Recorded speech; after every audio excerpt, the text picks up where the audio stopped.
election gambling or election betting. It's to where you probably say, hey, I bet you Donald Trump wins. Or I bet you Joe Biden wins. And then you go like, whole cover the spread and all.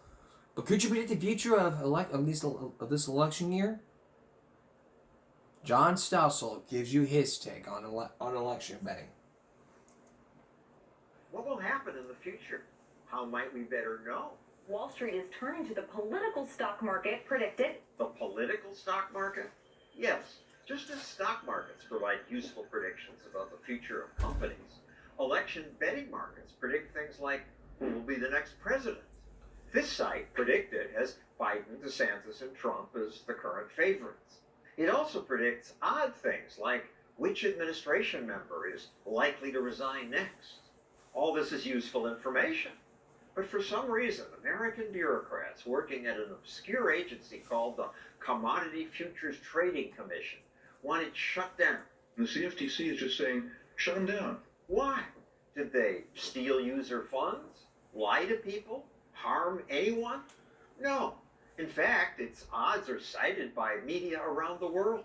Also, my website uses predicted odds along with foreign betting sites to tell people who's likely to win elections. Predicted's odds are much more accurate than pollsters and pundits. Money's down. Predicted has thousands of clients, like these Washingtonians who use it to bet on politics. I'm a junkie, political junkie, so I love it. It literally pays to be right. Predicted's customers are appalled by the shutdown order. That seems extremely unfair. Randy Travis helped launch Predicted.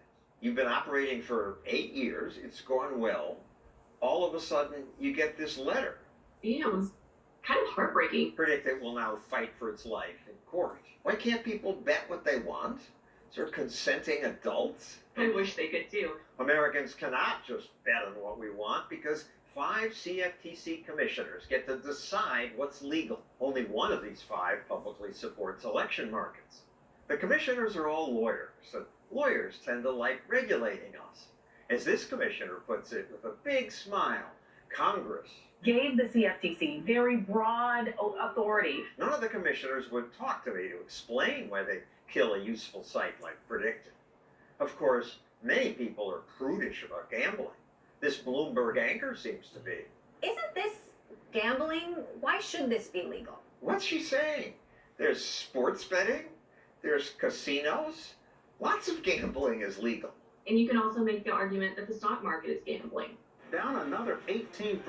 Buy. If you can make investments, why can't you do it on political outcomes? Good question. So our government crushes election markets. For you, that is. The government does allow very rich people to bet on this site. You could bet on whether the debt ceiling will be raised, or whether Republicans will nominate Trump again, or who will be the next president. But to bet here, to be an eligible participant, government says you must have at least $10 million. Ordinary Americans, you're out of luck. Sorry for closed. But what are all these people doing here? Drinking and having a good time. I don't get it. It looks like we're about to lose a market that makes our lives better. Just let people bet if they want to. Doesn't that sound like a great world? Yes, it would be a much better world if government would mostly leave us alone. They can't do that. They wouldn't be able to do it, but here's some common sense.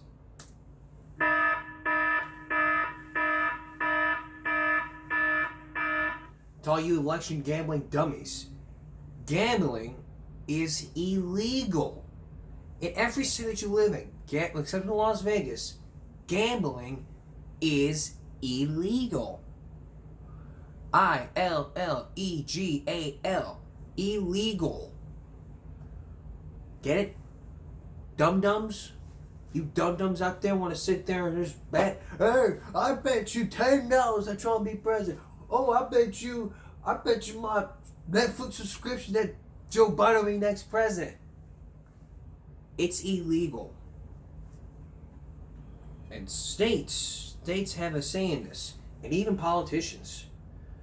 The bottom line here is that you don't need to be betting on who will be the next president. If you do, you're gonna act like a freaking dumbass.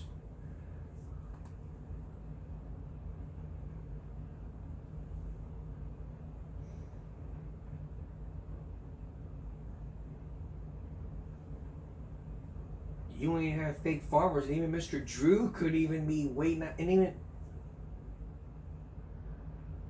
if you look at Mr. Drew ain't in the rain.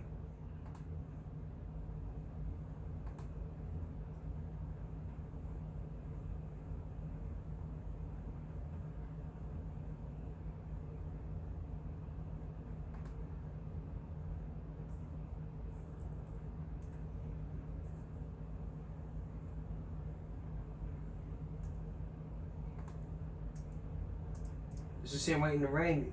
We sitting up here going on like, I don't want to make a prediction who will be next president. It is illegal to gamble.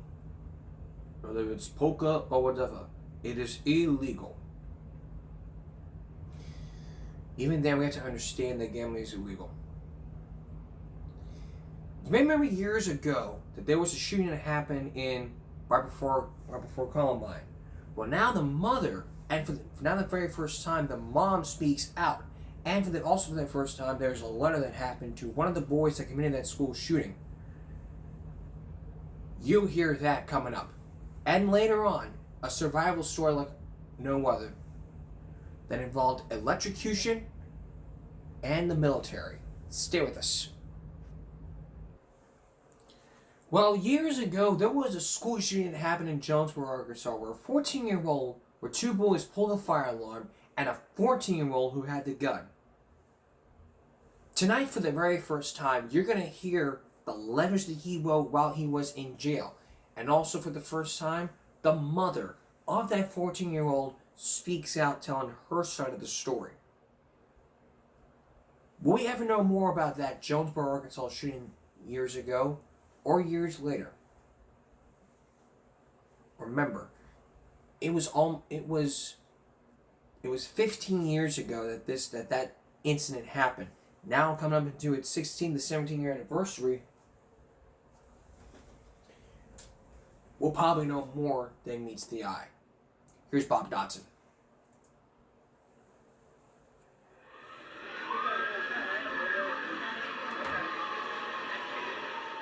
I just learned to live every day of my life with what's happened.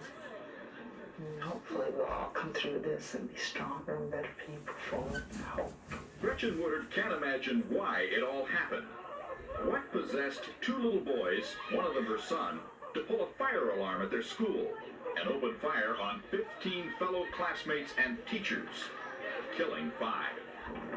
It's been a year since Gretchen's boy Mitchell Johnson, 13 at the time, and his then 11-year-old accomplice Andrew Golden were locked with their secrets behind bars. Andrew had never been to our house. They weren't in the same classes at school, different grades. Gretchen Woodard is only now talking in detail about her son's role in the shootings and his life behind bars. He did not know for 3 weeks who was killed and who was hurt. And I remember that day like it was yesterday, when he was told. And I remember his head hitting the table and sobbing, and the tears rolling from his eyes, and he said they were all my friends. Even now, Gretchen struggles to explain the shootings to her 3-year-old daughter, Jessie, who has been taunted by neighborhood kids. She got in the house just breathless and sobbing and saying, "My Mitchell is a murderer." And I looked at her, fell to my knees, and held her. What'd you tell her? I told her yes. I said that Mitchell, the people died, and that they were teachers. And she looked at me with these innocent eyes of a 3-year-old and said, "Were they bad people?" And I said, "No, Jessie, they were good people." Mitchell was caught almost immediately and whisked off to jail. In a letter to a former classmate, he has written about his life now. He says jailers let him listen to his favorite rap music, shoot 'em up, and watch Jerry Springer. That show, writes Johnson, is a trip. People be knocking, fighting over girls. When you first got the letter, were you angry? No, I was shocked, you know, I kind of like took a deep breath, you know. Colby Brooks ducked bullets in that schoolyard too. I saw bullets flying everywhere and people going down and just blood and everything. One of those bullets killed Colby's girlfriend, Natalie. Mitchell doesn't apologize for the murders, but remembered Natalie in a letter. I miss her. She was a pretty girl. Boy, was she smart. All the girls I miss. Mrs. Wright was a great teacher. God bless their souls. Colby wrote back, Dear Mitchell, hey, what's up? asking the question we all want answered. Why did Mitchell Johnson shoot his friends? Mitchell answers, To be honest with you, I really do not know why exactly. his letters seem to indicate the shooting started as a prank. I honestly didn't want anyone to get hurt, but it happened anyway. It was bound to, though. I should have thought it out first. He goes on to write, I was not mad at anyone, Colby. I was honestly happy. I had a very loving family. We had a good relationship. Had friends like you. Had girlfriends. Now, 16 months after the murders, Mitchell says he misses them.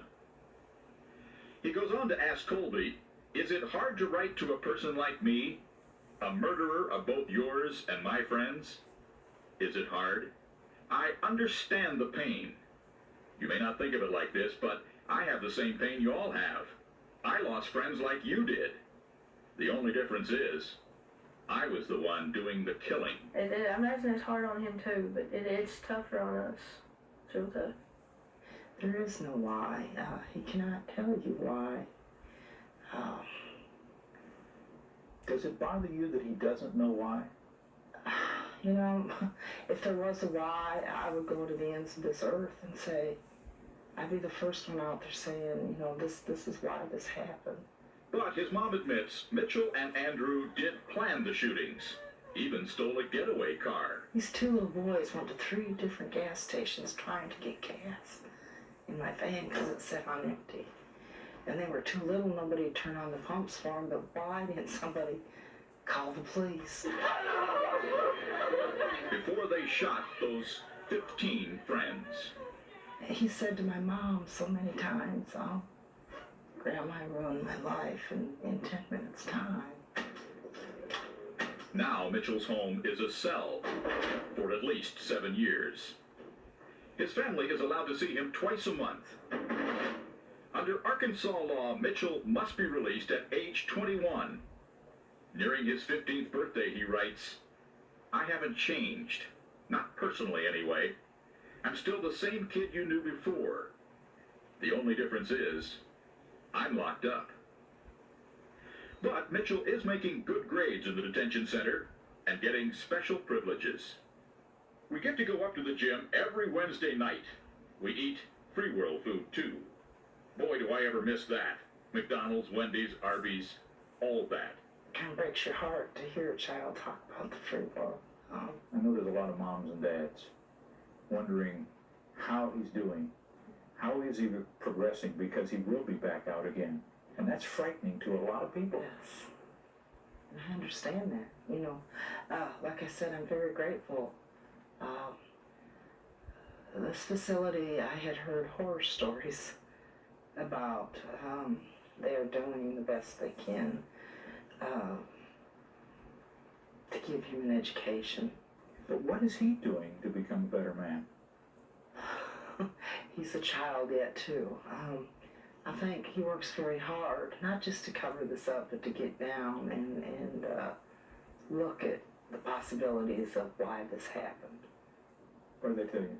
He shows leadership qualities, he helps others, he volunteers after all his work's done to help some of the kids that aren't capable mentally of working on certain programs. And that's the Mitchell I always knew, and that don't surprise me. Did you see any rage? Did you see it coming on? No, that's what's so hard, I guess, for me. It's been since March 24th of '98. I've yet to sleep a night through. Oh. And it's not that. There's such an emptiness in my heart. Oh.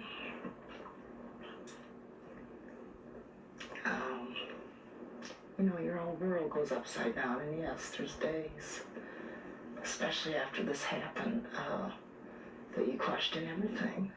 Getting up and making breakfast, you know, maybe if I'd done this different. But I found out real quick, the guilt and anger you feel inside will consume you if you let it. You can't. I look in my other kids' eyes and know I have to go on. His letters pose a final question. Where do you think you're going when you die? And he goes on to say, I hope I go to heaven. You never know. Look what I did. That's what one of the final letters have said. So could you really connect the dots when it comes to this shooting that happened years ago? Well, if you looked at the letters and looked at what happened, school shootings are not pranks. They happen in real life. I mean, look at that case. Look at the case that happened in Jonesboro, Arkansas, Colorado.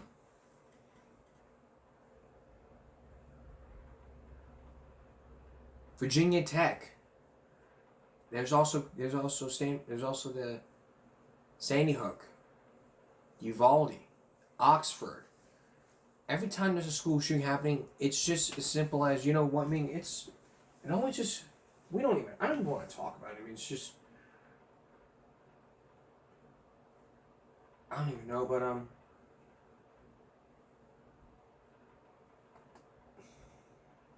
let's take a break here. Alright, coming up, 2 survival stories. The first is all about electrocution and helicopters. How could they survive with a helicopter full of electrocuted water? And the second one is all about military. This man jumped off the plane, created a diamond, and the question would come, how would he survive? 2 survival stories you would never forget. Stay with us. We talked about cheating in school throughout the back to school month for our show, but the question is, can students be sued just for cheating on a test? Take a look at this. B is also a lawyer. He knew if he sued his students, he could force the site to hand their names over. Once he got their names, he dropped the case and let the See, Professor B is also a lawyer. He knew if he sued his students, he could force the site to hand their names over.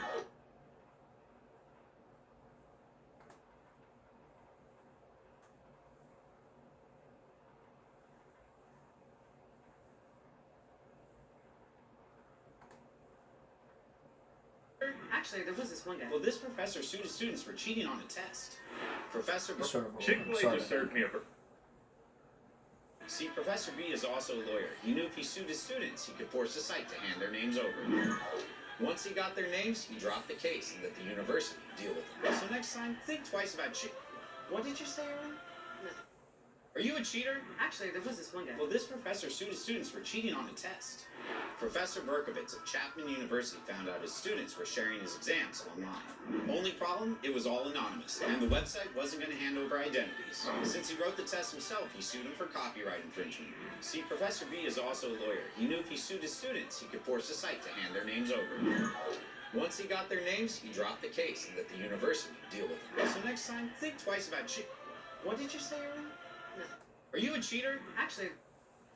So think twice. I mean, that's plagiarism. It may not be plagiarism, but it's influence.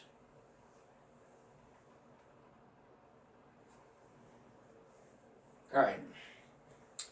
Throughout the several days of this broadcast, we focused on survival tips and showed you some survivor stories, like the teenager who got attacked by a 1,000-pound grizzly bear. A hero with nothing but his feet. A father and son that went their separate ways. To the embassy row from a different country far away for 100 days. But nothing can compare what the 2 stories that you're about to see. As we continue our survival week right now. So, in the story you're about to see, it led to a helicopter and electrocution. How would they get out alive?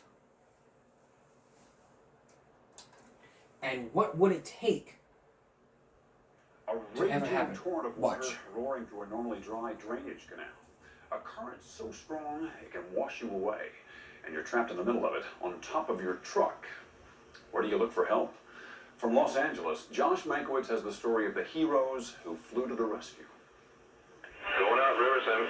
Engine 1, Task Force 17, Task Force 14. 5:35 Tuesday afternoon.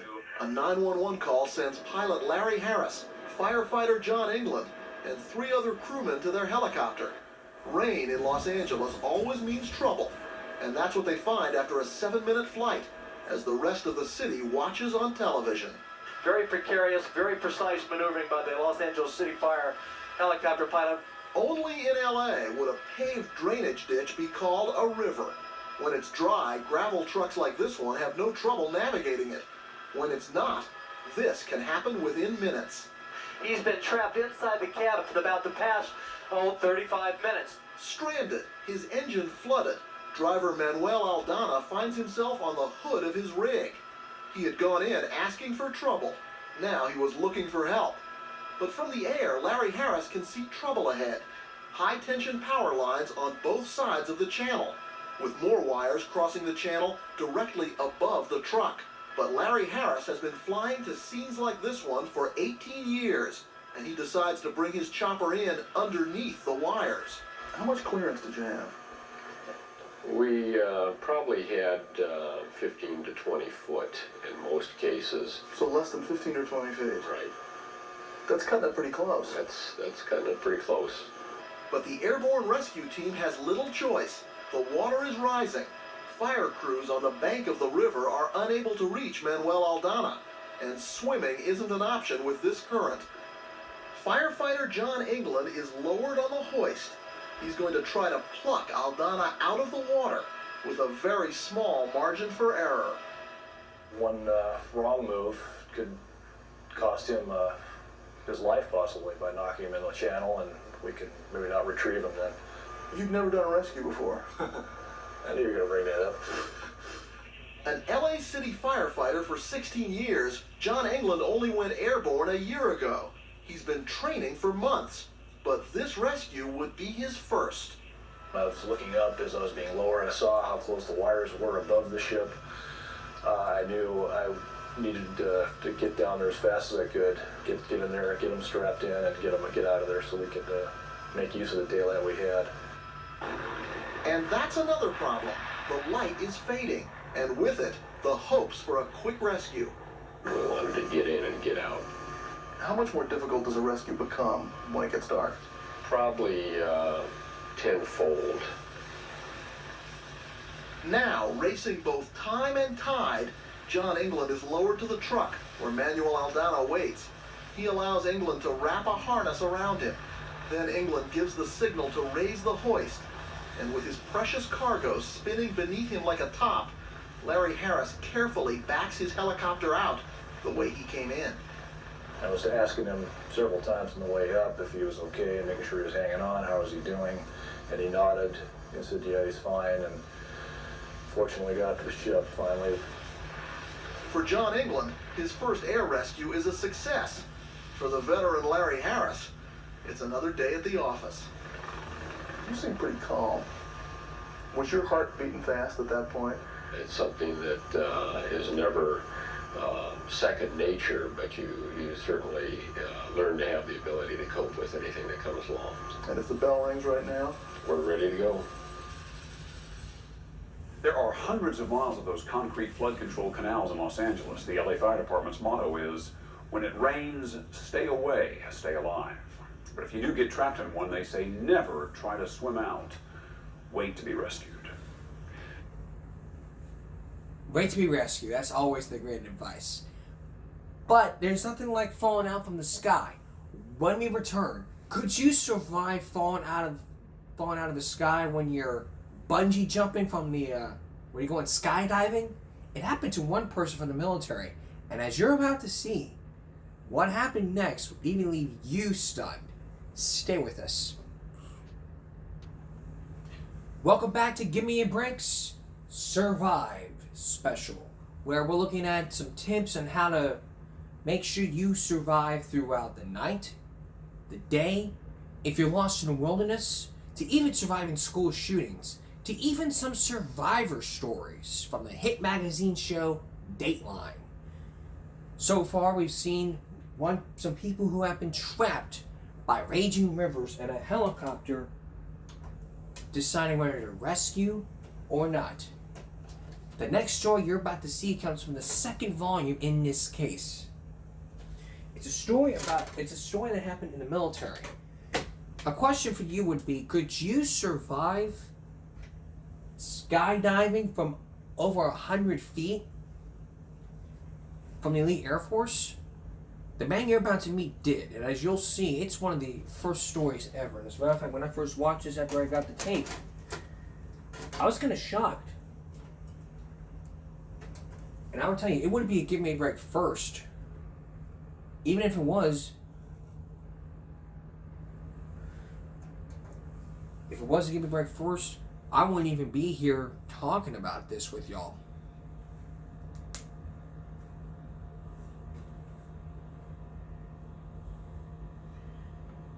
That could be a while to rewind, but while we wait for this to rewind, while we wait for the full story to get rewinded,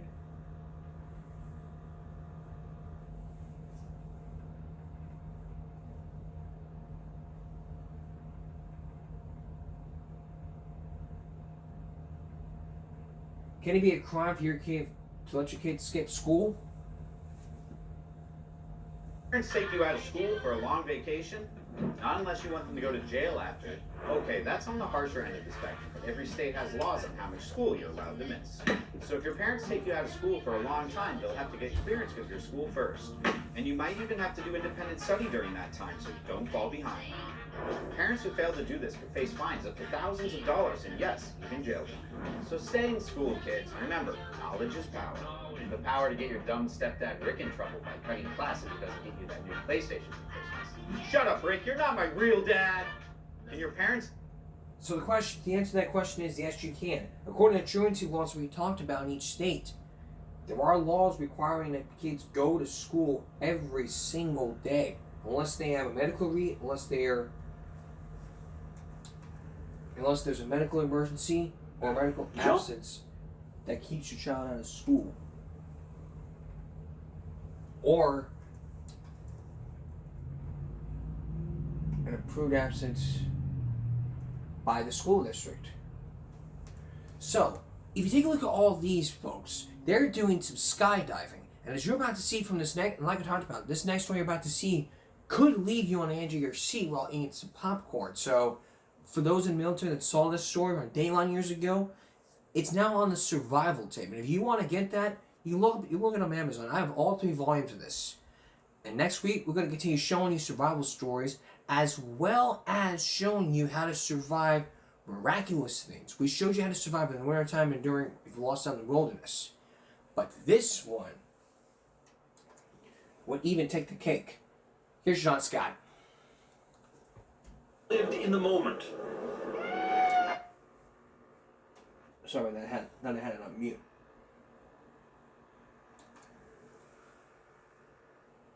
Here's John Scott. Dana Bowman had always lived in the moment. Routinely putting himself out on the edge and pushing himself harder than most. I think everybody should be an adventurer. I mean, you shouldn't sit on your butt and not do nothing. But he has learned firsthand that high-octane adventure can also come at a terrible price, and that his hero's stripes would come in a way he never expected. Dana grew up in a small Ohio town. Looking for action, he enlisted in the Army on his 18th birthday. Selected as a member of the Special Forces, he not only fought in the 1983 Grenada conflict, but 6 years later won a Bronze Star for valor during the invasion of Panama. Back home, he passed on his adventurous spirit to his son Austin, encouraging him to bungee jump at the ripe old age of 5. The first time ever, a 5-year-old kid. I like first-time things. Instead of telling about the horrors of war, Dana filled his son's head with his daredevil exploits, like the time he wrestled a 15-foot boa constrictor. Jesus. Since still alive. And made friends with this tarantula. That was my pet. Before freeze drying it. His adventures continued when, in 1993, Sergeant First Class Bowman fulfilled his dream by earning a spot on the Golden Knights, the Army's elite skydiving team. It's exhilarating to be on top of the world, falling at 120 miles an hour. Based at Fort Bragg, North Carolina, the Golden Knights test some of the more daring skydiving techniques the military uses. And their more than 500 public performances each year help the Army's recruitment efforts. It is dangerous. And you have to be precise. And you have to make sure you know exactly what you're doing. One of the most dangerous feats the Knights perform starts with two skydivers jumping out of a plane in opposite directions. It is called the diamond track. Smoke canisters attached to their ankles trace their diamond-shaped paths. About 30 seconds into their free falls, both divers reverse directions and adjust their hands and bodies to veer back toward each other at speeds reaching 150 miles an hour. As they streak toward the crisscross point, one diver can pass as close as 20 feet above the other. Unwittingly, this feat of daring-do would become the turning point in Dana Bowman's life, as well as that of his partner and mentor, Jose Aguillon. It was February 6th, 1994. Top half of the diamond went fine. So you were coming at each other like this. Right, over and under. If you miscalculate anything on an over and under, it's kind of hard to move to the left or to the right going at a speed of 150 miles an hour apiece. But it soon became clear that there had been a terrible miscalculation. I looked up. I don't know why I looked up. I was a low man. And I seen a little bit of distress in Jose Aguillon's face. An amateur cameraman standing almost 13,000 feet below was on hand as the two friends hurtled toward one another. He tried to veer off to one side. And he stuck both arms out. And I didn't have a chance to even blink. No, they hit. They hit, my God, they hit. Colliding at a combined speed of nearly 300 miles an hour, one of Jose Aguillon's arms acted like a machete, instantly severing Dana's legs. As Jose, seen here, and Dana both spiraled toward the ground, their parachutes opened automatically. The other Golden Knights could only watch in horror. I remember standing next to one of my teammates and grabbing his arm and knowing instantly that something very, very, very bad had happened. We immediately start doing first aid. We tied tourniquets, opened the airway, prepped him for the helicopter ride back into Yuma, Arizona. Dana would not regain consciousness for 2 days. When he finally did, his team leader was hovering over him. I wrote on a letter with a pencil and pad, and I asked him what happened. And I wrote on there J-O, and I started Ray, S, and he said Jose, and I was like, nodded my head, said, yeah, what happened to Jose? He said, Jose got killed. And I didn't know what to say. And then right after that, he told me that I lost both my legs. I thought it was a bad dream. I just wanted to go back to sleep. When you think of the accident, what do you replay in your mind? Jose's face. Jose looking at me, kind of in distress, saying, well, sorry. You were the new guy. Do you think people automatically blame you because you didn't have the experience that Jose did? Yeah, they thought until they seen the video. And they found out that I wasn't in charge of that dive. An Army investigation of the accident was inconclusive and did not assign blame to either jumper. I don't blame anybody for it. It was an accident. I'm just glad to be here. 8 days after the accident, and heavily medicated, Dana did something no one expected him to do. I demanded to go to the funeral, and I ended up going to pay tribute to a fallen comrade, my friend, and show the team that I still care. I never took drugs in my life, and I felt bad about taking the drugs for pain. But as bad as he felt then, Dana says that day was the beginning of a new adventure. That was the start of my recovery. To get up out of the bed and to start driving on. As the other Golden Knights gathered around him, Dana assured them he'd be back on the team. But nobody believed he would return, much less skydive again.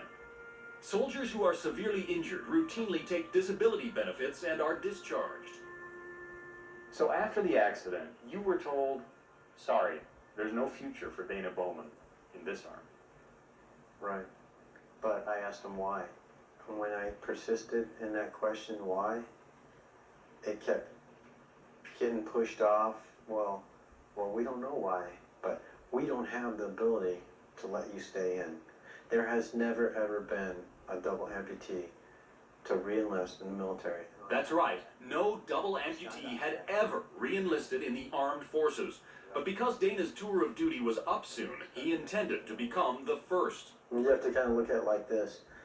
They spent a lot of money on myself and Jose. They lost. It was a tragedy to lose one person. That was a lot of money down the drain. And they were about to lose two at the same time, which was myself. Dana knew he had no time to lose. It was here at Walter Reed Army Hospital that he engineered a punishing rehabilitation program for himself.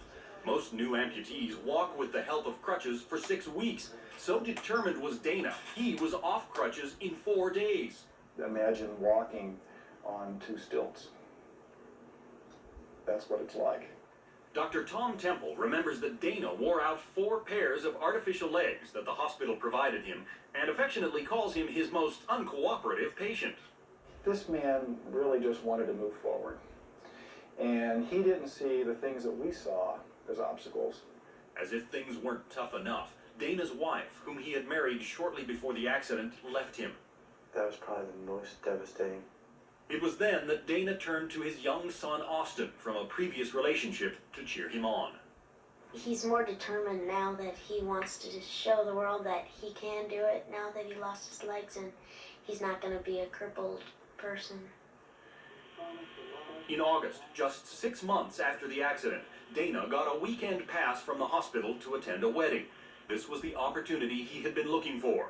In true Golden Knight style, the wedding party decided to do a mass jump together. Dana insisted on joining them. I just said, went up here and said, what else could happen, you know? I didn't want to think about being scared because I might not have done it.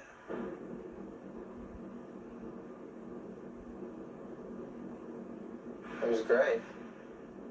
This jump was all the proof Dana needed. He showed the wedding tape to his superiors, telling them he deserved to re-enlist and remain a Golden Knight.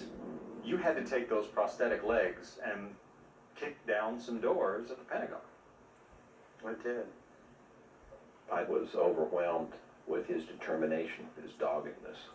Undersecretary of the Army Joe Reeder became one of Dana's biggest fans. It causes everyone to reflect as to what is and what is not doable. It's like breaking the 4-minute mile.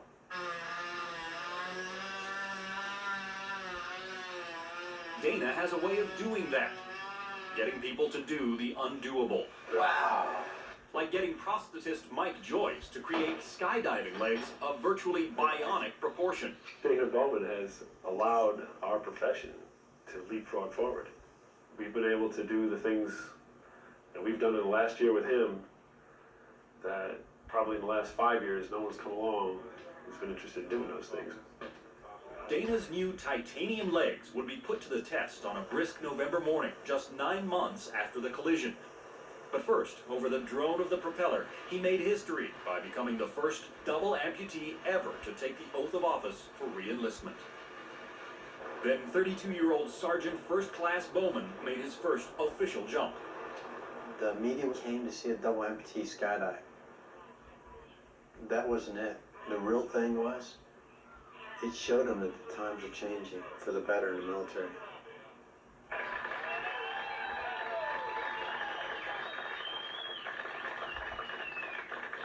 Fellow soldiers and his parents were on hand to greet him. This dramatic day was supposed to be the culmination of everything Dana wanted, but he wasn't satisfied and attempted to push the envelope even farther. Is my biking thing? He would learn all over again to bicycle, Stick your foot in, scuba dive, and this is it. So you have that motion.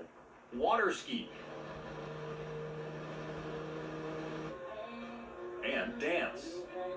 He's a lot like me, I guess, in a way. Spontaneous, daring, nutty. He's more fun than anybody I've ever done anything with. Good man. Dana knows he has a lot to offer. He's made it his business to boost the morale and raise the sights of others, like this Army Reserve pilot who lost a leg, but who wants to do what Dana has done, practice his craft again in the military. I'm only missing one leg. If he can do all the stuff he can do and be safe about it, then it's easy to see that I can do what I need to do. I was in a collision with one of my buddies, and my buddy got killed, and I'm still in the Army, the only guy in the Army like this.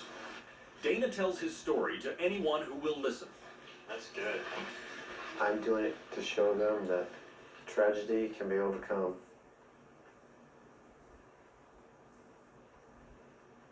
As long as you don't quit.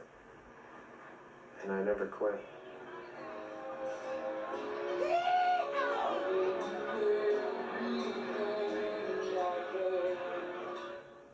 The Golden Knights have modified their diamond track maneuver since Dana's accident. They say making it less dangerous. As for Dana, he's now out of the Army working on a degree in commercial aviation. He hopes to be the world's first double amputee commercial pilot. And coming up next... That was a great story. I bet you're sitting there crying while you're watching this.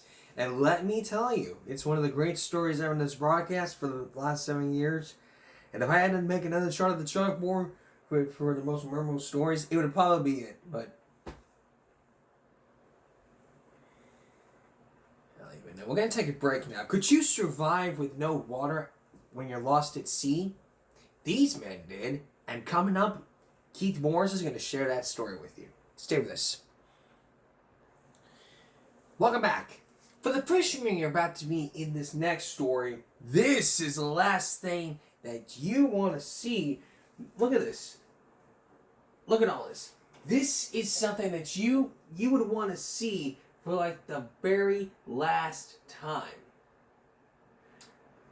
This image, we want this for you again. Look at all this. This image right here is something you don't want to see. It'd be the last thing you ever would want to see. Watch. For the fishermen you're about to meet, this is the last thing they wanted to see. Their voyage into deep water is about to get them into deep trouble. How would they survive the blistering sun and wind above and the menacing sharks below? Back with us again with this story, Keith Morrison.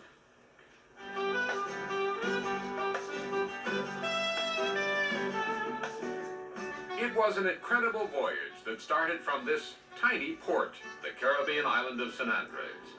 What was supposed to be a one-day fishing trip would turn into a life-threatening, waterborne nightmare. Sore spot. These four young men, friends since childhood, cast off at daybreak to compete in a fishing tournament. It was a beautiful dawn, pregnant with the promise of calm seas and giant fish. The deck of their 22-foot outboard, like this one, was lined with extra gasoline to get way out where they thought the biggest fish would be, and race back in time for a weigh-in at dusk. We were planning to go about 40 or 45 miles. It was not where everybody was going. It was Jack Seibel's boat, and he steered it through the treacherous wreck-strewn reefs around San Andres, a tiny Colombian possession about 125 miles off the coast of Nicaragua. We were about 15 to 20 miles out. I called my wife. Yes, everything is great. We're doing fine. We will soon be out of cellular reach. So I called to say goodbye. 5 minutes after Jack called his wife, all hell literally broke loose. The boat was afire. I felt hot behind me. When you looked around and saw the fire, what did you think? We're screwed. We had about 80 gallons of gasoline on top of the deck. The stern was awash in burning gasoline. Container after container melted.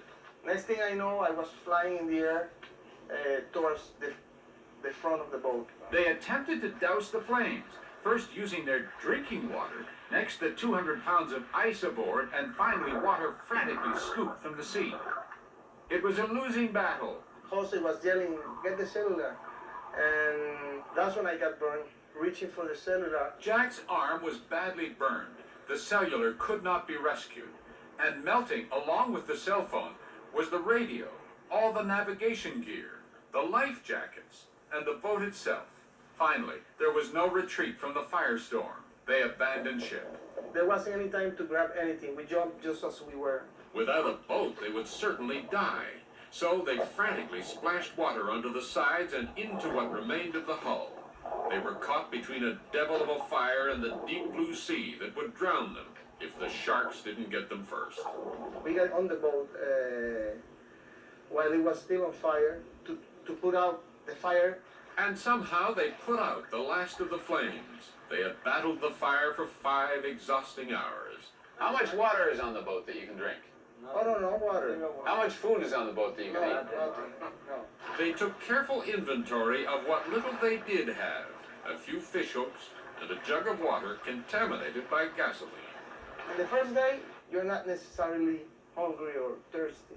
But when it started to rain that first afternoon, they knew what they had to do to survive. By the end of the storm, they'd collected nearly 2 gallons of precious water. Meanwhile, back on the island, Jack was late, not only for the fishing tournament weigh-in, but for a party he'd promised to attend with his wife, Joyce. When 7:30 came and they didn't show up, I was pretty upset. And you know by this time he's in trouble. You know something's wrong. Joyce and the other family members got little sleep that night, nor did the 4 castaways. Dawn found them drifting southwestward at the whim of the wind and the current. The inferno had destroyed the sides of the boat and the canopy that protected them from the sun. It melted the fiberglass hull into razor-like shards that cut into the men with every wave. What had been a 22-foot pleasure cruiser was now little more than a raft. And on San Andres, Joyce's alarm had now spread. Every available boat on the island headed to sea to search for the 4 men. Aboard the wreck, Jack and his friends grew hungrier and hungrier. They'd now gone 24 hours without food, but knew the sea all around them was filled with fish. Hank had an idea. He tore some strips of cloth from a t-shirt and jigged it in front of a curious reef shark. 20 minutes later, he hauled it in. They dried it in the sun, and dinner was served. How did it taste? The food was like medicine. You had to eat it because it was good for you, not because it was tasty. Whatever happened, they now knew they wouldn't starve. But thirst was a more immediate enemy. They began rationing out their water in a tiny tin can.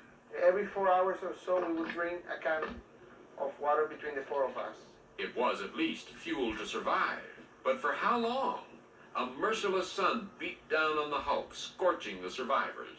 The temperature approaching 100 degrees at midday. The fantasy, of course, is that those lost at sea might find safety on some uncharted desert isle. But they knew where the desert islands were around here. They were all charted. They knew they weren't close to any island. Yet even as the 4 men struggled for survival that second day, their greatest asset was working ashore. Jack's wife, Joyce, convinced a local pilot to look for the men. She badgered the Colombian Coast Guard, which sent launches to scour the sea. She pleaded with the Colombian Navy, which blocked out a search grid and sent more ships. But for the men adrift, the blistering misery of the day led to different torments at night. The nights were really long and cold, very uncomfortable, and Mom had to sleep in water. By the 3rd day, the sun was taking its toll. They hid in the only shade they could improvise, a seat cushion that had not been burned. You could get underneath and not get the sun directly. The families of the men had chartered every available aircraft. Search conditions were ideal, but mile after mile, they saw nothing but seabirds and sharks. The families had one last hope. Jack's an American. The Coast Guard got involved, diverting this Falcon jet from a mission in Panama. We did 2 searches Wednesday, and the other crew that was at Howard Air Force Base did 2 other searches, and we all came back with negative results. By day 4, the Colombians and Americans had searched more than 10,000 miles of ocean. Hope was running low, ashore and at sea. The men had now been baking by day and freezing at night for nearly 96 hours. We were sleeping more and more during the day as our metabolism got slower. We get tired a lot more easily, even without doing anything. Time passed slowly. Late in the afternoon of that fourth day, they saw an island in the distance. They tried rowing with an improvised paddle, but it was too far. They were too weak. And with the sun that day, the force of spirits also sank. Nobody was even talking after seeing the land and not being able to reach it. And there was no way to prepare themselves for the disaster about to befall them. I think you gotta understand, 5 days is a long time to be drifting out in the ocean. The probability for survival goes down every day. By now, even the Coast Guard crew who had taken the lead in the search effort was beginning to despair. And they had no way of knowing just how desperate conditions were aboard the wreck that fifth day. It hadn't rained for 3 days, but careful conservation had left them with a gallon of drinking water. It was in a bucket in the middle of the wreck. When Jose was walking forward, he stumbled over it. He knocked it over with his foot. We all just stared at him. No one said a word. No one said anything. Their only pure drinking water washed away into the sea. They knew that without water, they could die in as little as 3 days. Drop of water was like gold. They had survived the fire, the sun, days of drifting deprivation, only to now face a slow death. They were surrounded by some of the most beautiful water in the world, and yet their greatest fear was that they would die of thirst. It's nature's cruelest cliche. They had to look at it all day long, yet all they could drink was a puddle of rainwater steeped in gasoline. We were drinking the water with the gasoline in it, then the seawater. The gasoline water tasted better than the salt water, but it was all bad. The gasoline-tainted water was poisonous enough, but the survivors knew the salt water was worse. Drinking a pint of seawater can cause brain cell shrinkage and coma. It could kill in less than 48 hours. They now knew they were living on borrowed time. And back at home, things had gone from bad to worse. Day 5 was my birthday, so that was very upsetting. Everybody was crying everywhere.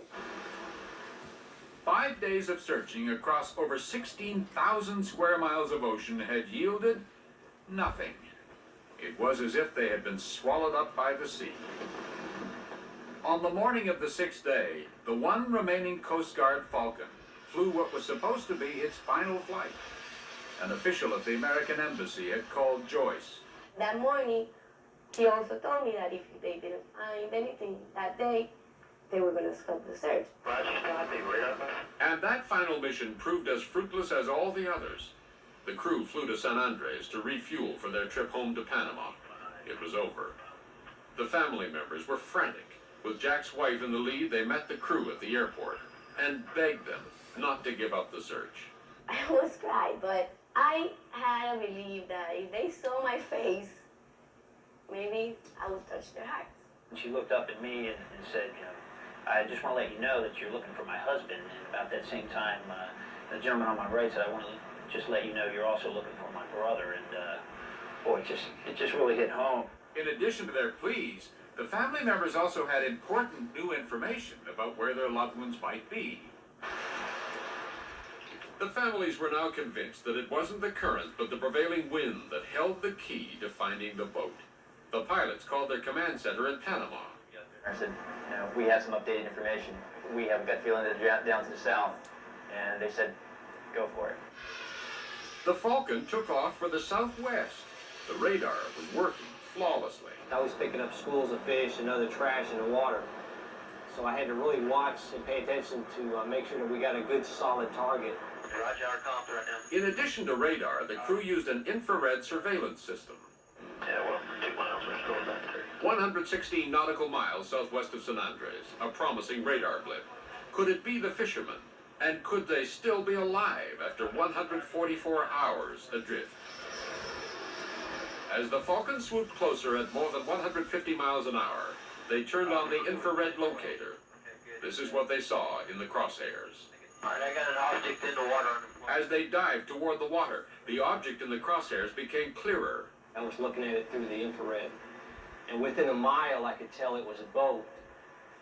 And within about quarter of a mile, I could tell that there was actually people on the boat.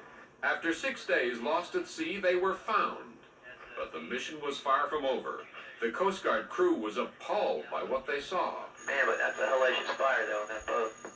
They engulfed that boat. And danger still faced the men. Far below on the wreck, Jose was the first to spot the jet. When I first saw it, they couldn't see it. Where is it? I told them there. When it came directly towards us, and it went over us, and he read U.S. Coast Guard, then we knew they were looking for us. But there was another threat. Even going 180, 200 miles an hour, you can see the sharks. 57, 137. Concerned that the Hulk would sink, throwing the fishermen to the sharks, the crew prepared to drop a life raft equipped with a radio. They showed us how they do it. 15 seconds, standby. Roger, 15 seconds, ready for delivery. The pilots targeted the wreck with the infrared guidance system. 3 hours, 6, ready. Okay, standby. Drop, drop, drop. The raft landed in the water about 100 yards from the wreck. As the Coast Guard crew watched helplessly from above, they feared the men might have survived their ordeal, only to end up at the mercy of the sharks. I saw the sharks and I saw the men that were in the boat. Are they going to jump out? Do they know that the sharks are there? Somebody said, let's all go and swim for it. And I said, I'm not going anywhere. They already found me. I don't, why risk it now?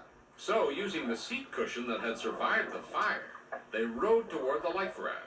They pulled it onto the remains of the boat. Jack quickly got on the radio. We were real surprised on how good they sounded on the radio.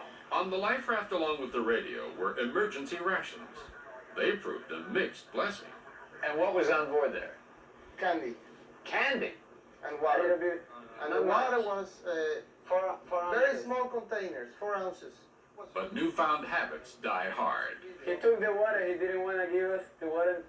He said, we're not sure they're coming for us. We have to save the water. So we ate the candy, and then we were sick from the candy. You can eat one candy after 6 days without eating anything. You eat the whole package.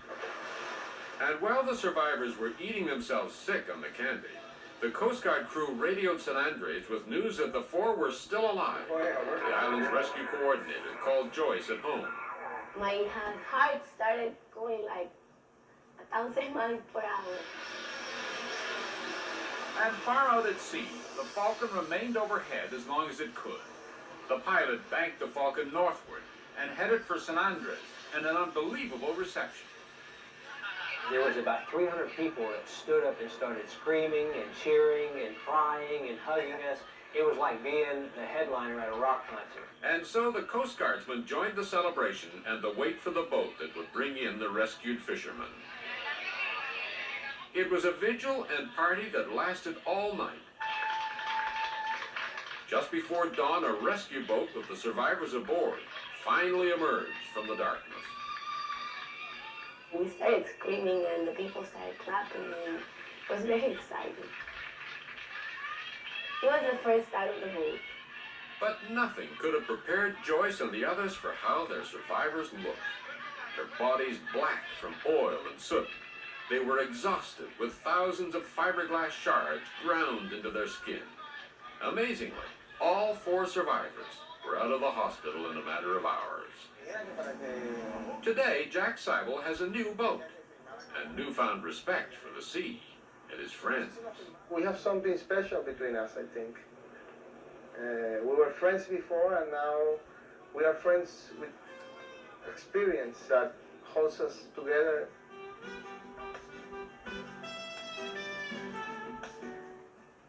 It was never conclusively determined what ignited the fire, but all 4 men agree that if the gasoline had been stored properly, it might have given them the extra time to fight the blaze without the catastrophic results. Jack Seibel says on his new craft, all the gasoline is now safely stored, away from the engine, out of the sun, and in U.S. Coast Guard approved containers. What an amazing survival story. Back in a moment. Time for final break now, and I bet you thought this was legal. But in fact, it's really illegal. That are actually really illegal. They made Chun-Li naked in Lego Fortnite. No, they didn't. Things you thought were legal that are actually really illegal. Number 1. Deep tickle. No. Tickling without consent could be assault and battery. Respect personal space. Number 2. Throwing out your trash. Hey. Well, sometimes if you throw it in your neighbor's bins. If you want to throw your garbage in there, you better start paying for my trash service. It was 1 can. I am a stay-at-home dad. If you don't think I have nothing better to do than turn this into a problem, think again, pal. All right, I'll take it out. Oops, grabbed a Sharpie. Freeze! What are you doing? Number 3, no Sharpies. You can't arrest me for having a marker. I can if you were intending to vandalize property with it. I saw the whole thing, officer. He definitely intended to vandalize my cans. I've heard enough. Anti-graffiti laws in places like parts of Florida, California, and New York ban permanent markers in public places. You're going to jail, you unscrupulous vandal. Ha! That's what you get. Another win for stay-at-home dads. Oh, get a hobby, Logan. Your kids have been at camp for weeks. Right now, you're just a stay-at-home guy. Things you thought were legal that are actually... Wow. Coming up on Monday, 2 climbers on a pole. How could they survive and how could they get down?